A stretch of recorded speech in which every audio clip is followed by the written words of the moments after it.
So when Jeremy Corbyn announced your party, there are many opportunists who are jumping on to what is known as your party in order to have seats in the council elections next year. And most of these people who are elected as councillors, to tell the truth, I prefer white councillors. I'm going to say this irrelevant to people being offended. We had good white councillors. I'm commending the white people as councillors. In UK, you are good councillors. We prefer white councillors in our areas because they do a better job, frankly speaking. We had Jeremy Evans, who's known as Jerry locally, good man in terms of his counselling work. He did fantastic work. He would clean up everything. And then the Pakistani community didn't vote him back because he was not a part of their Baradari, the tribal system. Jerry Evans was a good councillor for Spark Hill area. He carried out fantastic work. He did work for everyone. Whenever they needed a task done, he carried it out. Yet our community failed him, did not vote him back in because he was not from their tribal system. You have a miserable way of doing politics in this country. So I prefer the white councillors simply because they help keeping the clean street. We wouldn't have this HMO problem. You had Muhammad Hafiz standing up for elections in our constituency, yet this individual was involved in opening so many HMOs in our area. Unregulated HMOs. HMOs that have no regulation. Drug dealers, drug addicts from all over the UK being placed into our area. He doesn't even live in the area, which is not a problem necessarily, but he opened HMOs in the area.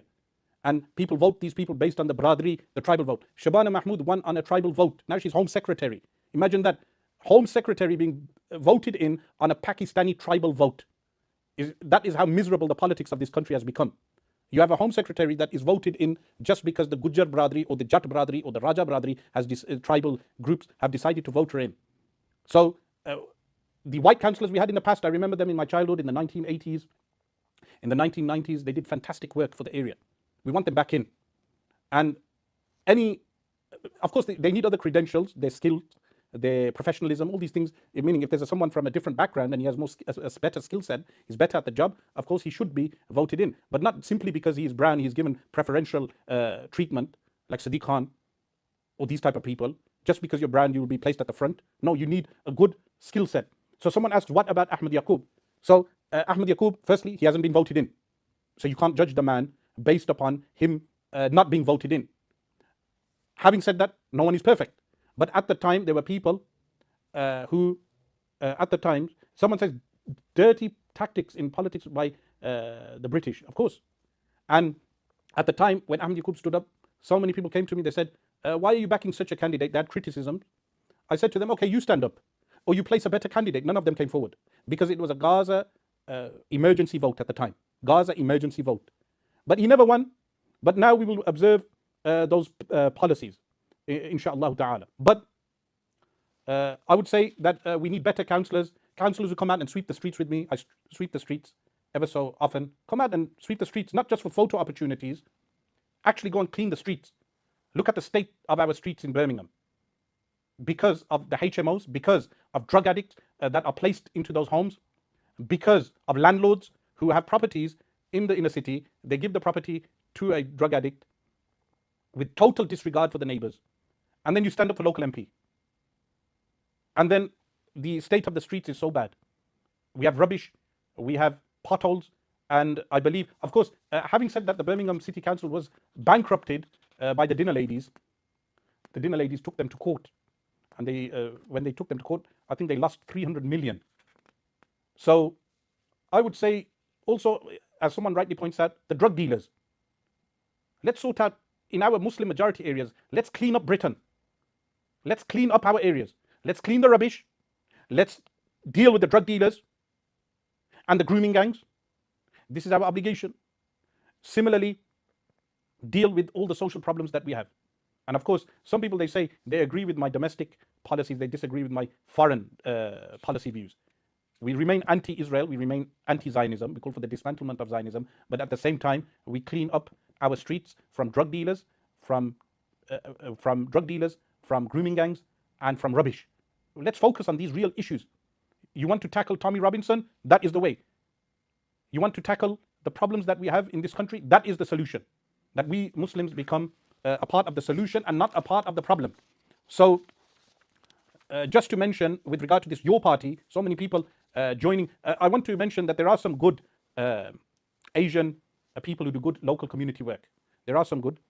An example of that, is some of our local people who I know who will be standing in the area, and they do good local work. But we need more. It's not sufficient. Someone says, Sheikh, what do you have to say if you know about Tom O'Carroll coming into the Labour Party after Corbyn became the party leader? O'Carroll is the former chairman of PI and had been convicted of having indecent images of children. He was later expelled from the party. So what do I know about PI? That PI was a movement to normalize paedophilia in the 1970s, paedophile information exchange. And this movement was quite huge in the Labour Party. So many of the Labour Party members at the top were advocates for paedophilia in the 1970s. That, of course, Tommy Robinson, the idiot, will never mention that. But, of course, there are many things that can be addressed. Now, what happened with Jeremy Corbyn was, firstly, I mentioned earlier that Ken Livingstone was thrown under the bus. And Jeremy Corbyn did not demonstrate a spine. He did not have a spine. Naz Shah was MP in Bradford after she defeated George Galloway. George Galloway was defeated in Bradford around circa 2012-2013 and replaced by the Labour Party Naz Shah. Now, Naz Shah was placed under pressure from the Zionist lobby to retract certain things which were not actually anti-Semitic. This term, anti-Semitism, as if this term is coined to differentiate Jews from general racism. Why not just use the word racism? Why have a specific term for the Jewish community? Nevertheless, Naz Shah was pressured to the point that she was removed from the Labour Party at that time. And Ken Livingstone, he stood his ground. But Jeremy Corbyn did not have a spine. That is well known. Today, what we would have to ask Jeremy Corbyn, is he a supporter of the one-state solution? And is he anti-Zionism? Anti-Zionism is the only way of determining the correct political position in terms of foreign policy in this country. And the anti-Semitism crisis, according to this book, this is a book, again, earlier I recommended Israel on the Brink, essential reading. Now I recommend, if you cannot be bothered reading books, you know, some of these politicians never read a book a week. They perhaps never read a book in a year. It's a sad state of affairs. We have these people governing us. They should read a book or two in their lives. So, weaponizing anti-Semitism. This book is written by Winstanley, and it covers how the Israel lobby bought down Jeremy Corbyn. All of you guys going around pretending to support your party, grifting, go and read the book. So the anti-Semitism crisis was manufactured. So many of them, if that pressure was put on them, they will step down straight away. The book's central thesis is that the so-called Labour anti-Semitism crisis was not an organic problem, but a concerted effort by pro-Israel lobbyists and organizations in alliance with the Labour right wing and British intelligence agencies. Targeting Corbyn's pro-Palestinian stance. According to Winstanley, Corbyn became a target because of his long history of supporting Palestinian solidarity. His left-wing political project was feared by Israel and its allies. So, of course, now your party has become, it's not actually completely socialist, because real lefty socialists transcend borders, support workers and unions across the world. This is a very mitigated socialism.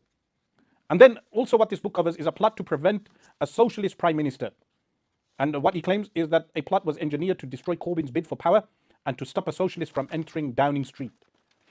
And what it mentions also is that mainstream media outlets, including The Guardian and the BBC, uncritically amplified stories about Labour's anti-Semitism without proper fact-checking.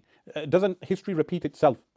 It repeats itself that people today do not fact-check, meaning these media outlets do not fact-check so many things. Remember, on October the 7th, so many times they mentioned that babies were killed and targeted by Hamas, a proscribed terrorist organization here in the UK.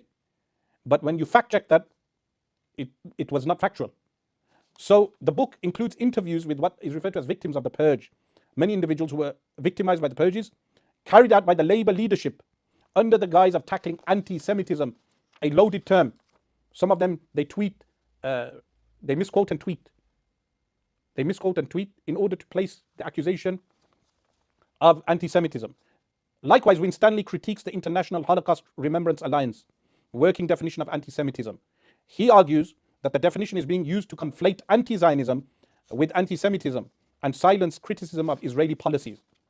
So this, of course, the book calls out lobbyist groups and influence specific groups like the Jewish Labour Movement, Labour Friends of Israel, and the Board of Deputies of British Jews, which these groups work to inflate the public perception of anti-Semitism within Labour. And Winstanley also states that some of these groups were supported by the State of Israel. Not surprising. Today, I've heard that so-called Israel funds people by paying them £700 per post on social media. Imagine how much they pay Tommy Robinson. And the book also references the Al Jazeera documentary, The Lobby. So there's an Al Jazeera documentary known as The Lobby, which explored how some of these groups were allegedly backed by the State of Israel and wealthy donors. And of course, he also covers Ken Livingstone and other things. There is also, just to elaborate on the Israel Lobby, AIPAC, there is a book of Ian Papp, which was released last year, Lobbying for Zionism on Both Sides of the Atlantic. Essential reading also. So then we come to your party. So Corbyn fell under pressure from these accusations of anti-Semitism, and then literally threw many of the Labour Party people under the bus. After which we have now the Your Party being declared. Now, this Your Party already has internal conflict.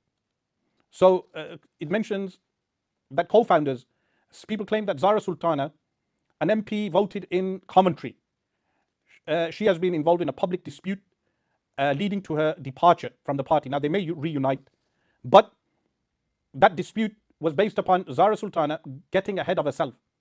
She has to remember she was voted in under the Labour Party badge, under the Labour Party. And she stayed in the Labour Party for a number of months post October the 7th. She stayed in the Labour Party while the genocide was occurring, but she left earlier this year.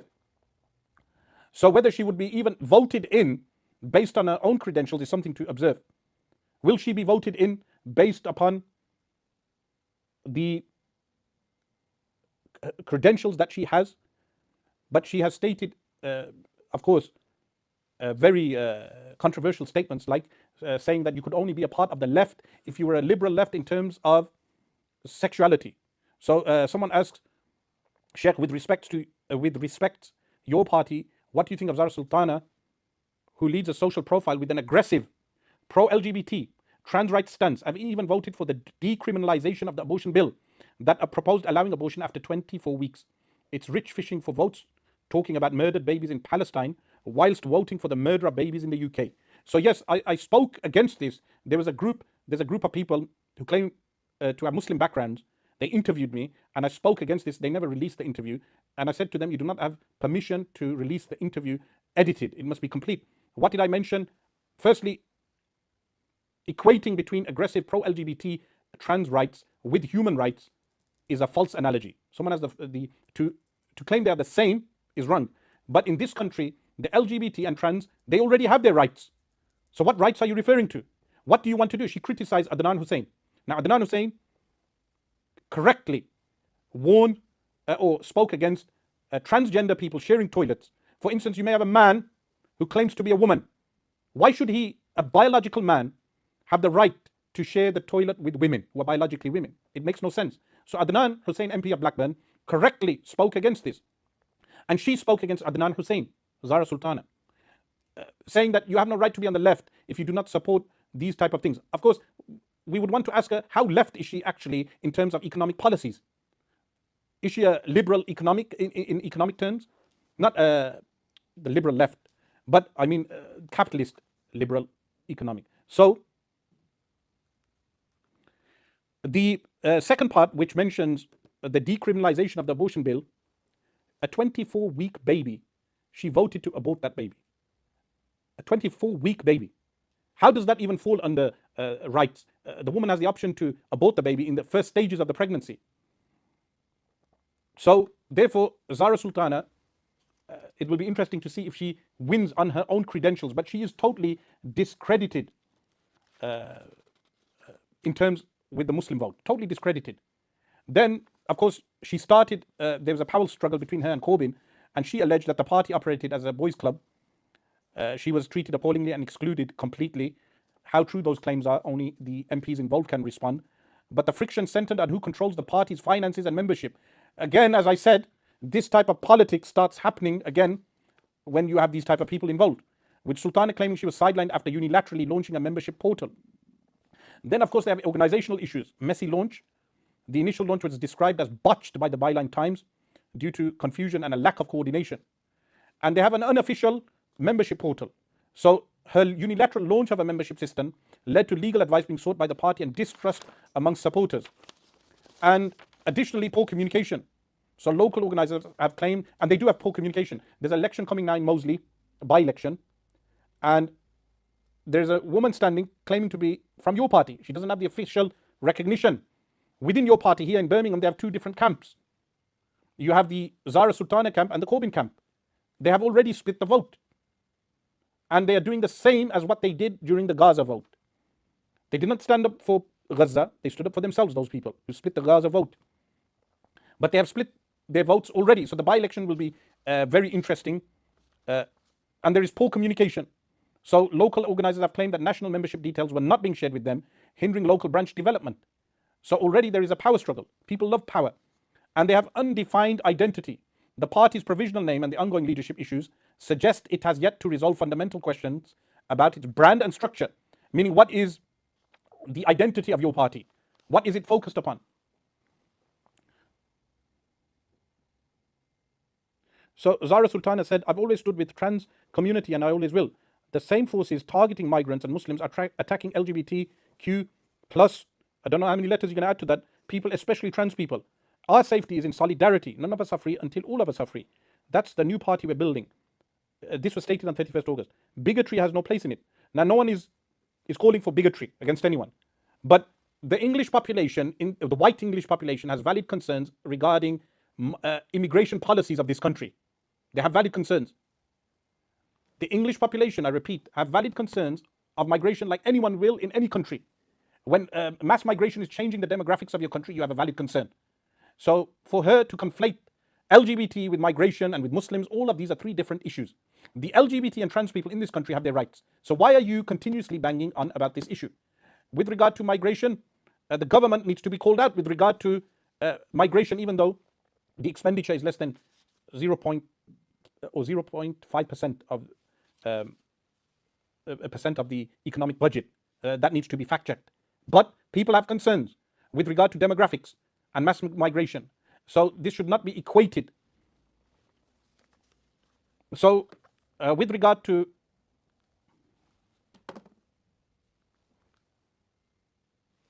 how do we protect the lay Muslim from being riled into these groups that sell them the false idea that Muslims fall into the same bracket of victimized minorities as the groups she mentions here. Muslims in the UK are not victimized.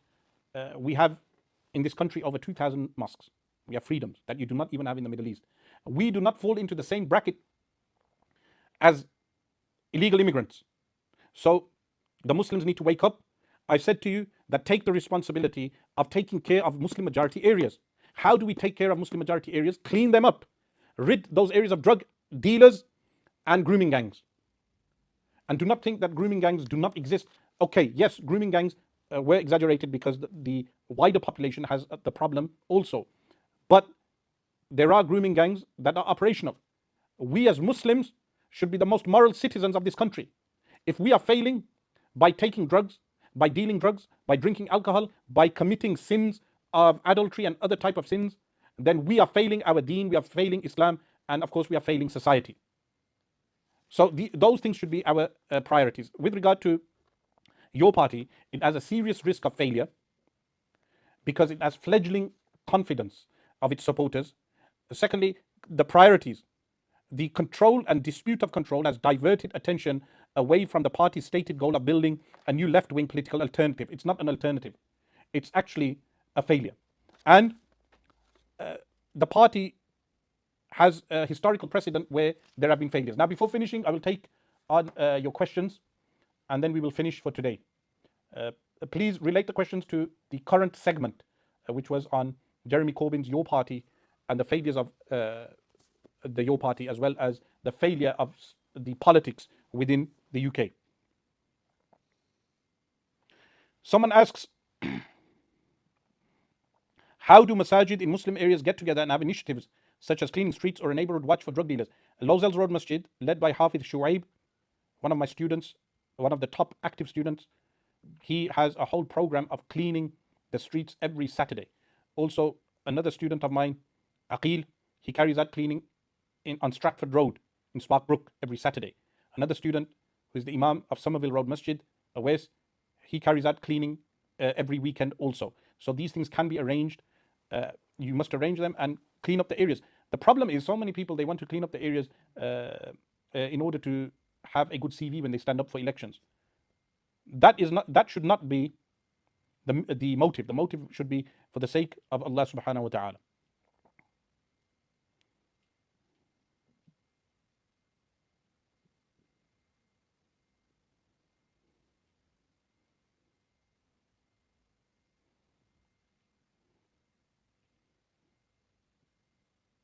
Someone asks with regard to the Fabian Society and how Corbyn's a member.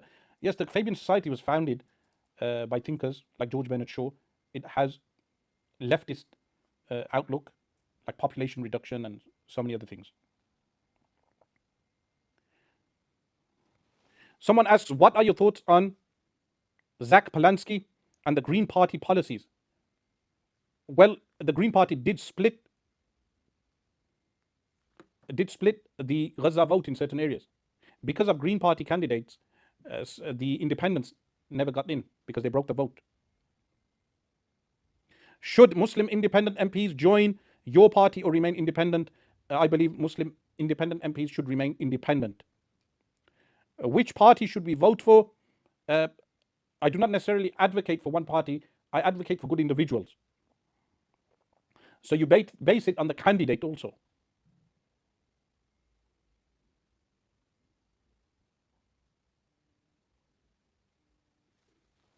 So inshallah ta'ala, we will finish there.